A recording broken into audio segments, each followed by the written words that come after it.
Morning. This is John from the Springs Mennonite Church. I'd like to share another couple verses with you this morning as we spend this week in the book of Isaiah. And this one's chapter 30, beginning with verse 15. This is what the sovereign Lord, the Holy One of Israel, says.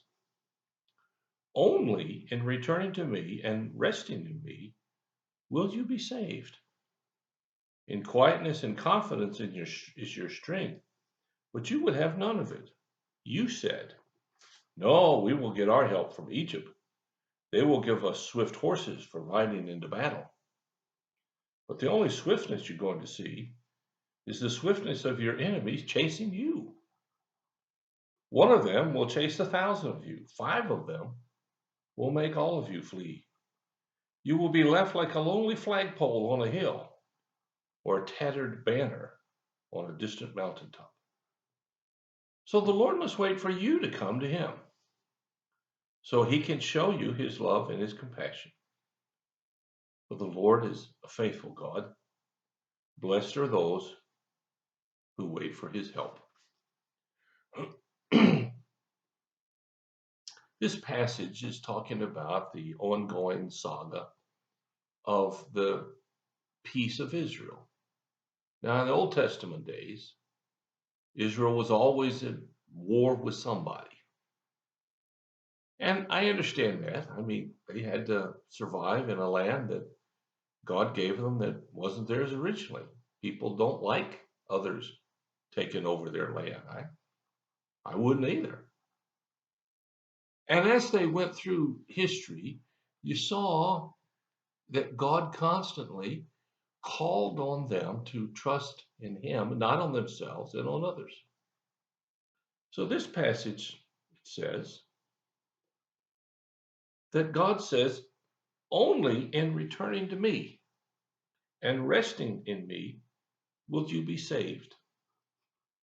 Now that passage has lots of meaning beyond the specifics of this chapter.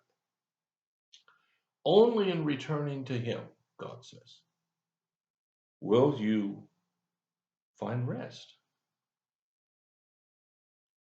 I don't know about you, but there are times when I need to rest. And I don't mean just sit down in a chair. I mean to emotionally and mentally get away from the struggles that are happening all around me. As a pastor, people call me often. They usually call me when they're having problems, not when everything's going great. I wish I'd get more calls about things going great than the other, but I think most people think they can take care of themselves. And when things are going well, that proves it, right? Well, no, that doesn't prove it. This passage here says that only in resting, returning, living, walking with, being in the presence of God is the solution. And that's where you'll be saved. Now, usually in the evangelical church and sometimes in the Mennonite church, we talk about getting saved, and we mean from our sins and from hell and to go to heaven. And that's true. But I think it's more than that. We are saved from the pressures of this world to make us conform to something that doesn't please God. We are saved from the need of thinking that I have to figure this out all by myself. So many, many times have I found myself in a struggle and did not know where to go. And if I depended only on my abilities, well, I wouldn't be here now, that's for sure. So the passage goes on to say that you said, now you meaning the people who aren't resting with God, we will get our help from Egypt. They will give us swift horses for riding into battle.